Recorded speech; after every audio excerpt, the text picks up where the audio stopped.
In today's video, I'm going to teach you how to use Odoo Accounting software. To get started from your Odoo dashboard, click on Accounting.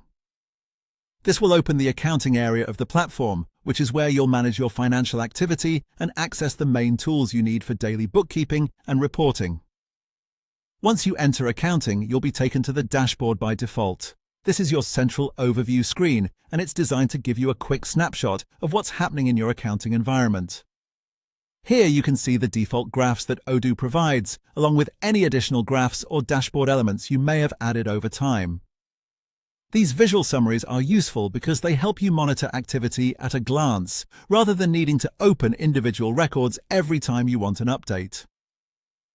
As you look around this dashboard, keep in mind that it functions as both a starting point and a quick reference area. It can help you stay aware of important trends, recent movements, and overall financial status, depending on how your system is configured. To move through the different features in Odoo Accounting, use the toolbar at the top of the screen. This toolbar is where the main navigation happens, and it makes it easy to switch between different accounting tasks without leaving the module. The tools are organized into several groups, including customers, vendors, accounting, review, reporting, and configuration. Each of these categories serves a specific purpose. The Customers section is generally where you'll work with client-related financial actions, such as invoices and payment tracking. Vendors focuses on supplier-related records and expenses, including vendor bills. The Accounting section contains core financial tools, while Review helps you examine and verify transactions. Reporting is where you can access financial statements and summaries, and Configuration is used for settings and setup options. When you click on any of these toolbar categories, a drop-down menu will appear.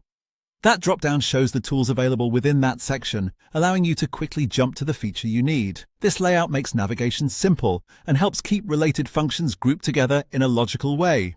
One important thing to understand about using Odoo Accounting is that it follows a streamlined workflow. It covers your initial setup, your day-to-day transactions like customer invoicing and vendor bills, and your financial reporting, all within one connected system. Behind the scenes, Odoo uses integrated journals, which means every transaction you create automatically updates the appropriate ledgers. In practical terms, that helps reduce manual work and minimizes the need to handle complicated double-entry accounting tasks yourself. That's the basic way to begin using Odoo Accounting and understand how the interface is organized.